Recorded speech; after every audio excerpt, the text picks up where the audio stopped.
Hi, I'm Tracy Peary. I'm the owner and director of Hope for the Journey. We're a counseling group in Texas that helps kids, adults, parents, and partners to heal and thrive after trauma, particularly sexual trauma, with counseling that works. And today I wanted to talk specifically to the loved ones, the parents, partners, siblings of people that have PTSD. I get a lot of questions about what people can do. You know, how can I help? I feel like I'm hurting. I get a lot of concerns from some of our clients that have PTSD about, like, I don't know what to tell my partner. I don't know how to explain it. And so this is a video to kind of run over some of those things that we say day in, day out to help loved ones of people with PTSD to be able to kind of understand what's going on and have a better sense of what their role is. All right, so let's get started. Tip number one is to first and foremost educate yourself about PTSD, right? PTSD, or post-traumatic stress disorder, is a real thing.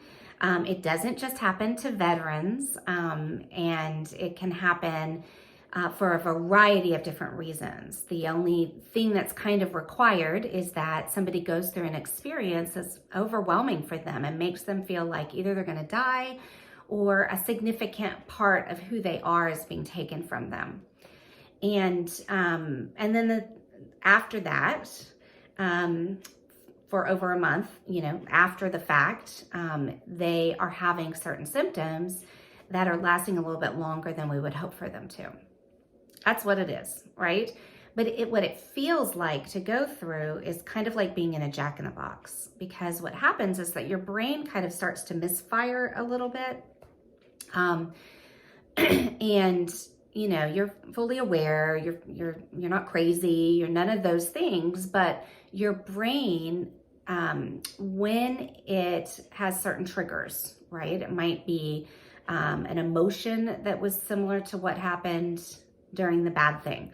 It might be, being reminded of something like that bad thing. It might be a sensory experience, like a sound or a smell or the way that something feels. It might be a thought. All of these things are triggers that can trigger off that memory. And what happens is that when the memory gets triggered off with somebody that has PTSD, whether they're consciously aware of it or not, your body starts to react as if you're going through that trauma again. So literally, your body is going to start to evoke panic or evoke shutting down or evoke fighting or whatever reaction they went through in that moment, or sometimes what they wanted to go through. And so it's not a choice. It's not something that they can just get over, right? It's literally a physiological reaction that happens over and over and over again from one degree to another. And some people are really aware of it and some people are not.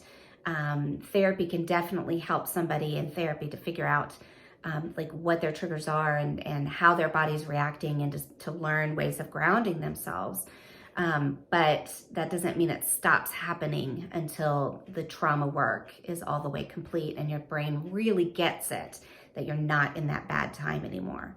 So you need to understand about PTSD, because it's a different way of a body responding than a brain that doesn't have PTSD.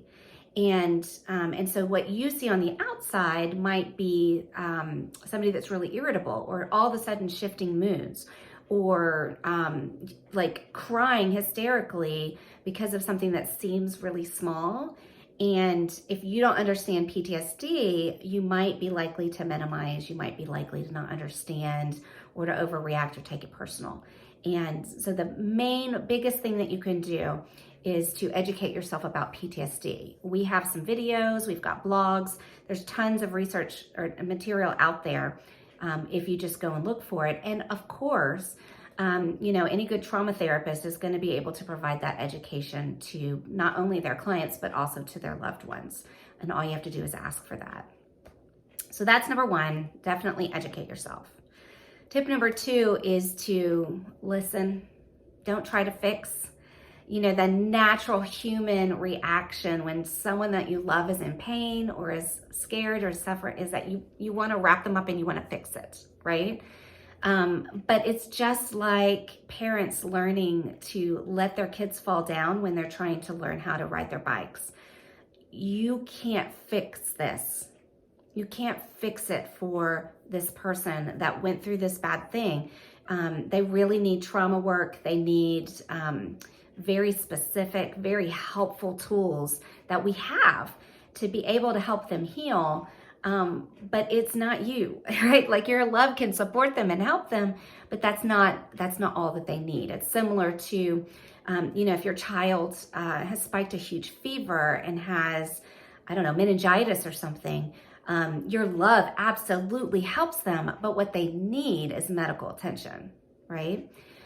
So when somebody is upset about something or when somebody is going through, just listen to them. Just be there, sit there with them and try to resist that urge to fix because they really have everything in them that they need to be able to fix it. They just need the right tools to be able to activate that healing. And that's what good trauma therapy is all about. All right, so tip number 3 is to understand triggers. You know, I mentioned them earlier. Triggers, again, can be anything that triggers off that memory network. And it can be very subtle. You know, it can be triggered off by, I don't know, like a sound that's very far away that maybe we're not even consciously hearing, right? It can be a smell, and it can be very obvious, right? So an example of that might be if I've been in a bad car accident and then I watch a scene on TV that has a car accident in it, right? I'm gonna remember it. So the more that you and your partner can understand your partner's triggers, or your child's triggers, whoever your loved one is that has PTSD, the more that you can decide whether or not those triggers are avoidable. And if they are avoidable, avoid them until you're done with trauma therapy or you're trying to ease back into regular life. If they aren't avoidable, then you're just going to have to come up with a plan for how to deal with them until the trauma work has completed. And of course, your therapist can help you with that. So an example of an unavoidable trigger might be that I don't know, the sound of a clock ticking. It would be hard to avoid all clocks ticking. Now, you might be able to do that in your own home, but ultimately, to be able to go out into the world, you're going to run into that clock ticking. So, understand those triggers. Know that they might change over time, and then your loved one's understanding of those triggers might change over time. And so, again, it kind of goes back to just listen and know what's going on with them. All right, so tip number 4 is to work really hard to know that this isn't your fault, right? Don't take this personal. And it can feel very personal, right? Because it might be that you come home and you're in a bad mood and something about your bad mood and your mannerisms or something like that triggers off this either real anxiety or it could be an angry reaction.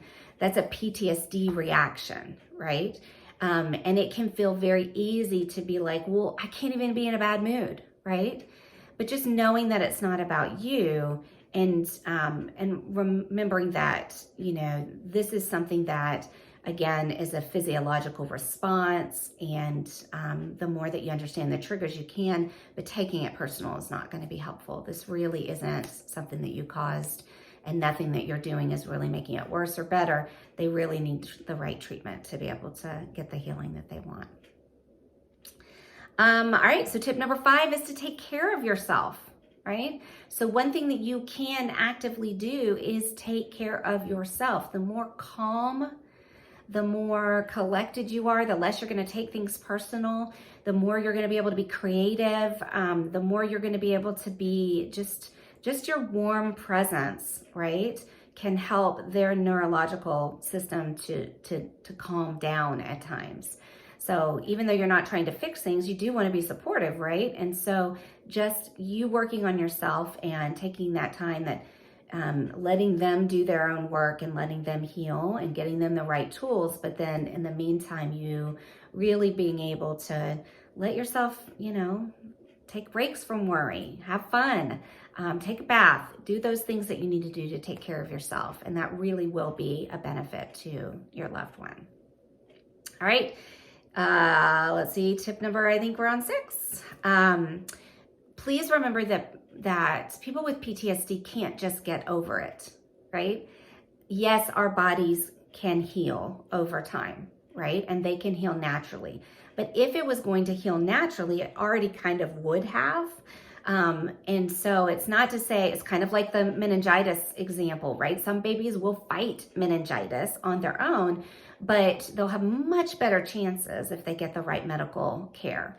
PTSD is like that. It really does require some good, strong tools. Otherwise, it can, even if the PTSD comes down, it can morph into other things like physical problems. It can morph into like eating disorders or substance abuse disorders. Things like that can start to happen if the PTSD settles down. It can morph into these other ways if they don't get the right healing. So please know that those thoughts and those feelings and those statements of just get over it, that's just not, it just really doesn't apply to PTSD. They really need good intervention.